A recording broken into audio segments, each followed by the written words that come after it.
আজ 22শে মে।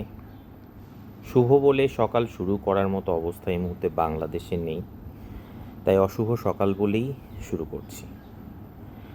এই ভিডিও আমি করতাম না, কিন্তু আমি করতে বাধ্য হলাম। একরকম ফেসবুকে ঢোকার পরে প্রথম পোস্ট আমার সামনে যেটা এলো সেটা হচ্ছে এনসিপি জামাতের একজন নেত্রী আছে মিতু নামে। সে বলেছে দেশে যদি আহ, শরিয়া শাসন থাকতো এবং প্রত্যেক নারীর জন্য যদি বোরকা পরা বাধ্যতামূলক করা যেত, তাহলে দেশে কোনো ধর্ষণের ঘটনা ঘটতো না। জামাত একটা নোংরা অসভ্য বর্বর নরপিশাচের দল, সেটা আমি বরাবর বলি। জামাতের যারা হচ্ছে নুনু সর্বস্ব পুরুষ আছে, আমি সরাসরিই বলছি, এদেরকে আমি পুরুষ কখনো বলতে পারি না। তার কারণ এরা প্রত্যেকটা হচ্ছে মানসিকভাবে বিকৃত, এবং তাদের মাথায় নারী মানেই হচ্ছে এক ধরনের যৌন দাসী। তারা স্ত্রী শব্দটাকে হয়তো অফিসিয়ালি বলে, কিন্তু মনে মনে তার কাছে নিজের স্ত্রীও একরকম যৌন দাসী। আমার এই ভিডিও করার পেছনে আমি মিতুকে যদি কখনো, আমি জানি না সে আমার ভিডিও দেখবে কিনা, দেখার হয়তো সুযোগ নেই কারণ প্রাইভেট করা, তারপরও আমি বলতে চাই, আচ্ছা, যে 1 থেকে 1.5 মাসের যে বাচ্চাটা, যে শিশুটাকে ধর্ষণ করা হয়, তাকেও কি মানে বোরকা পরিয়ে রাখতে হবে? মাদ্রাসার মধ্যে যে সমস্ত বাচ্চাদেরকে ছেলে বাচ্চাদেরকে ধর্ষণ করা হয়, তাদেরকে কোন বোরকা পরানো হবে? ব্যাপারটা এরকম হয়ে গেল যে বোরকা আপনি নারীর জন্য ঠিক আছে বাধ্যতামূলক করলেন, কিন্তু শিশুর জন্য তো কোনো বোরকা তৈরি করা হয়নি নাকি? শিশুর জন্য সদ্য ভূমিষ্ঠ শিশুর জন্য বোরকা তখন থেকেই করতে হবে, তাই না? ব্যাপারটা এরকম হয়ে গেল না?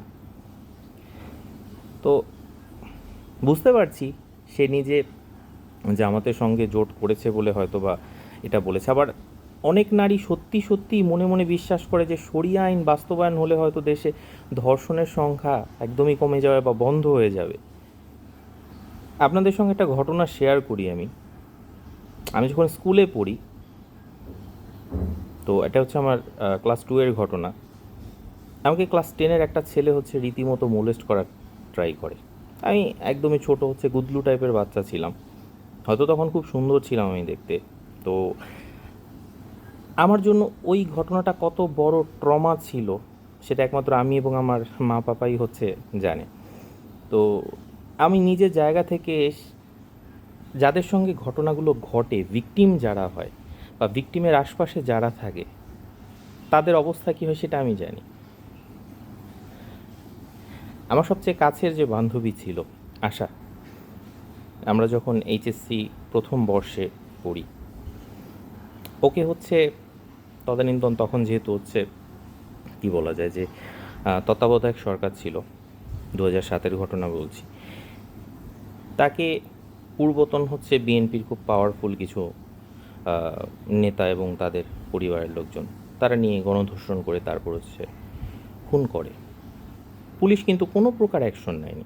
বাংলাদেশ এমন একটা দেশ, নট অনলি বাংলাদেশ, আমাদের পার্শ্ববর্তী ইন্ডিয়া হোক, পাকিস্তান হোক, বা এই ভারতীয় উপমহাদেশের দেশগুলো এমন দেশ যেখানে সমস্ত তথ্য প্রমাণ থাকার পরেও, অপরাধী সুনির্দিষ্টভাবে অপরাধীকে জানার পরেও পুলিশ মামলা নেয় না, গ্রেফতার করে না, গ্রেফতার হলেও কোর্টে কেস ওঠে না, কেস কোর্টে ওঠার পরেও সেটা নিয়ে কোনো বিচার হয় না, প্রক্রিয়া লম্বা হতে থাকে, লম্বা হতে থাকে। ব্যাপারটা শেষ পর্যন্ত এমন অবস্থায় দাঁড়ায় যে একটা সময় পর গিয়ে হয়তো ভিকটিম যে সে হচ্ছে মরে গেছে, বা ভিকটিম জিন্দা লাশ হয়ে হচ্ছে বেঁচে আছে, কিন্তু মামলায় যারা অপরাধী তারা হচ্ছে বুক চিতিয়ে ঘুরে বেড়াচ্ছে, তাই না? তো যখন এই ভিডিও, আমি বেশি দীর্ঘায়িত করব না, কারণ আমার চেয়ে অনেক অনেক অনেক জ্ঞানী এবং অনেক বিশ্লেষণধর্মী মানুষ অনেক অনেক বিষয় নিয়ে বলেছেন, বাট আমি ব্যক্তিগত জায়গা থেকে এই জিনিসটা বলতে চাই। আমি আমার কাছাকাছি অনেক ছেলেকে দেখেছি। আমি যখন ইউনিভার্সিটিতে পড়তাম, আমার পরিচিত গণ্ডির মধ্যে অনেক ছেলে ছিল যাদের সঙ্গে অনেক নোংরা ঘটনা ঘটেছে। আমি যখন কলেজে পড়ি তখনকার একটা ঘটনা, চাইলে বলতে গেলে অনেক বড় হয়ে যাবে, ছোট করে এইটুকুই বলি। ছেলেটা হচ্ছে মানে ওর স্কুলিং ছিল না, হচ্ছে মাদ্রাসা সেকশন থেকে এসছিল, মানবিক বা আর্টস ডিপার্টমেন্টে ছিল, যদিও ডিপার্টমেন্ট ভিন্ন, বাট যেহেতু আমার সঙ্গে পরিচয় হয়েছিল, কথার প্রেক্ষিতে একদিন হচ্ছে জানতে পারলাম যে কখনো যদি পড়া না পারতো, যেই মাদ্রাসা থেকে পাশ করেছিল সেই মাদ্রাসার টিচাররা ওকে রাতের বেলা ডেকে নিত এবং সোজা বাংলায় হচ্ছে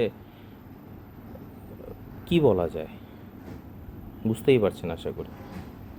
তো মিতুর মতো এই দেশে অগণিত নারী আছে, এরা নারী ঠিক কোন অর্থে আমি জানি না, কারণ এদের মেন্টালিটি হচ্ছে ওই নোংরা নরপিশাচ ধর্ষক পুরুষদের চেয়েও নিকৃষ্ট, যারা এটা মনে করে যে বোরকা পরলে শরিয়া আইন থাকলেই হচ্ছে ধর্ষণ বা এই ধরনের কোনো প্রকার ঘটনা, বলৎকারের মতো ঘটনা কিছু ঘটবে না।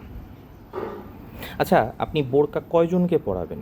মুসলিম ধর্মাবলম্বী বাদ দিলাম, আপনি এক দিনের জন্ম নেওয়া সদ্য শিশুকেও আপনি বোরকা পরিয়ে দিলেন, বাদ দিচ্ছি, ধরে নিচ্ছি, অন্যান্য ধর্মাবলম্বী যারা আছে তারা কেন পড়বে?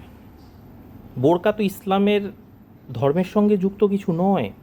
আপনি ইসলামের ইতিহাস পেছনে ঘেঁটে দেখুন, সেখানে বোরকার কোনো প্রচলন নেই।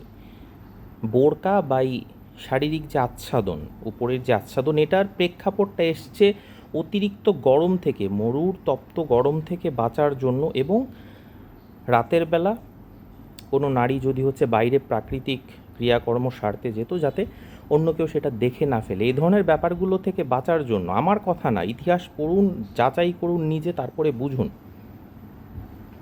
আমি জানি আমার প্রোফাইলে যারা আছে মোটামুটি সবাই ভালো মেন্টালিটির মানুষ, কিন্তু দু চারজন, আমিও জানি আমার প্রোফাইলে এমনও দু চারজন মানুষ আছে যারাও এটা মনে করে, সে মুসলিম হতে পারে, হিন্দু ধর্মাবলম্বী হতে পারে। আমি ইন্ডিয়ার কথা যদি বলি, ইন্ডিয়াতে প্রতি মাসে, গোটা ভারতে প্রতি মাসে গড়ে 30 থেকে 31 হাজার ধর্ষণ হয়। বাংলাদেশে, সমগ্র বাংলাদেশে প্রতি মাসে গড়ে অন্তত 2,000-এর বেশি ধর্ষণ এখন রেকর্ড করা হচ্ছে। অফ দ্য রেকর্ডের কথাগুলো বাদ দিচ্ছি। বিগত 30 বছরে যদি বাংলাদেশ হিসেব করি, সব মিলিয়ে ধর্ষণ, গণধর্ষণ অন্তত 40 থেকে 50 হাজারের মতো ঘটনা আছে। ভারতের সংখ্যা মানে ওটা বলে শেষ করার মতো না, কারণ দিল্লিকে বলা হয় দ্য রেপ ক্যাপিটাল। সো এই যে উপমহাদেশের ব্যাপারগুলো, মানে ভারতেরও কিছু মানুষ আছে, মানে কিছু না, অগণিত অগণিত হচ্ছে মানুষ আছে যারা মনে করে নারীকে শিক্ষিত করার কোনো মানে হয় না।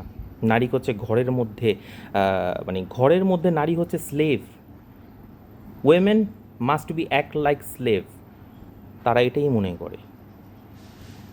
সো ওই সমস্ত মানুষ যারা এই জিনিসটা মনে করে, আমি তাদের বলতে চাই, একটা নারীকে ধর্ষণ করার আগে বা একটা ছেলের সঙ্গে ওরকম কিছু করার আগে আগে নিজে সেই জিনিসটা একবার অনুভব করে নিন, যদি সম্ভব হয়। তাহলে আপনি হয়তো বুঝতে পারলেও পারতে পারেন যে যার সঙ্গে করা হচ্ছে তার অনুভূতিটা কী। আর আমাদের এই উপমহাদেশের প্রশাসন নিয়ে আমার বলার কিছু নেই, মানে ধ্বজভঙ্গ মানে প্রশাসন যাকে বলে, কারণ আইনের প্রতিটা মানুষ যেখানে নিজেই হচ্ছে ধর্ষকামী মানসিকতা, সেখানে তো ভালো কিছু আশা করার কোনো সুযোগ থাকে না, না? কিন্তু অবাকটা কখন লাগে, যখন নারীরাও ব্যাপারগুলোতে একই রকম মানসিকতা পোষণ করে। আমি সত্যি বুঝতে পারি না, আমি সত্যি জিনিসটা বুঝতে পারি না। শরিয়া আইনের কথা বলছেন, আপনারা কখনো এটা খুঁজে দেখেছেন? ভিডিওটা একটু বড় হচ্ছে, আমি তার জন্য অত্যন্ত দুঃখিত। লিখতে চেয়েছিলাম কিন্তু লেখার মতো আমি এনার্জি পাচ্ছি না। আমি ঘুম থেকে উঠে, মুখটাও এখনও আমার পুরো ধোয়া হয়নি, জাস্ট একটু জল ছিটিয়ে তারপরে ভিডিওটা করছি আমি। আফগানিস্তানে তো শরিয়া আইন আছে। আপনারা কি জানেন আফগানিস্তানের নারীদের জীবন, নর্দমায় জন্মানো কীটেরও কিছুটা স্বাধীনতা আছে। আফগানিস্তানের নারীদের কোনো স্বাধীনতা নেই। আফগানিস্তান একটা অত্যন্ত প্রোগ্রেসিভ কান্ট্রি ছিল আজ থেকে 50, 55, 60 বছর আগে। পেছনে গিয়ে দেখুন, ওখানকার নারীরা ইউরোপিয়ানদের মতো লাইফস্টাইল লিড করতেন। আজকে তাদের অবস্থা কোথায়? কিছুদিন, গত বছরেরই ঘটনা, আফগানিস্তানের সম্ভবত ভূমিকম্পে ধ্বংসস্তূপের নিচে নারীরা চাপা পড়েছিল, সেখান থেকে তাদের উদ্ধার করা যায়নি। কেন? কারণ কোনো নারী উদ্ধারকর্মী নেই। পুরুষ ওই নারীকে ছুবে বা দেখে ফেলবে। লাইফটা ওই শরিয়া লকে যারা বানিয়েছে, দ্যাট মাদার ফাকার শরিয়া ল যারা বানিয়েছে, তাদের কাছে উইমেন লাইফ ইজ নাথিং। তাদের কাছে ব্যাপারটা হচ্ছে মানে তাদের স্লেভ নারীকে, নারীর শরীরকে অন্য কেউ দেখবে, অন্য পুরুষ টাচ করবে। সো দ্যাট ইজ ইউর শরিয়া ল, যেটা আপনারা চান। আপনারা সৌদির কথা বলেন, do you have any idea যে শরিয়া লতে কী বলা আছে? শরিয়া লতে রেপকে প্রমাণ করতে গেলে অন্তত দুজন সাক্ষীকে নিয়ে যেতে হয়। সো যারা হচ্ছে অন্যায় করে, করার সময় নিশ্চয়ই সাক্ষী রেখে নেয় না, তাই না? What type of bullshit thinking যারা এই জিনিসগুলো করে, আমি সেটাই চিন্তা করি। এবং যে সমস্ত নারীরা, সেজন্যই বলেছি জ্ঞানত বা অজ্ঞানত, যারা মনে করে শরিয়া আইন থাকলেই দেশ বদলে যাবে, নারীর উপর অন্যায় অত্যাচার বন্ধ হয়ে যাবে, থিঙ্ক ভেরি কেয়ারফুলি। সেটা কখনো হবে না। শরিয়া আইন যে সমস্ত দেশে, সে সমস্ত দেশেও হয় না। কারণ ওখানে 99% কেস তো রেজিস্টার্ডই হয় না, সামনেই আসে না। দু একটা যা বেরিয়ে যায় সেগুলো বহু সিস্টেম করে চলে আসে সামনে, সেই জন্য আপনি আমি জানতে পারি। আর বাধ্য হয়েও সেখানে দু একটা শাস্তির ব্যাপার তো দেখাতেই হয়, তাই না? আমাদের বাংলাদেশ, ভারত, আমাদের বাঙালি বিশেষ করে যাদেরকে বলবো,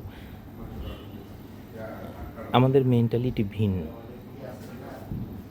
আমরা যদি আমাদের নিজস্ব স্বকীয়তা ধরে রাখতে না পারি, আমাদের নারীরা আমাদের জন্য স্লেভ না, ঠিক আছে? তো এখনও সময় আছে। আমি পুরুষদের, আমি একটা ছেলে হয়ে বলছি, আমি নিজের ছেলেদের ঘৃণা করি, জঘন্য ঘৃণা করি আমি। বাট নারীরা অন্তত চিন্তা করুন আপনাদের নারীর জন্য, অ্যাটলিস্ট নারী হয়ে আপনার কি চিন্তা করা উচিত। রাখছি।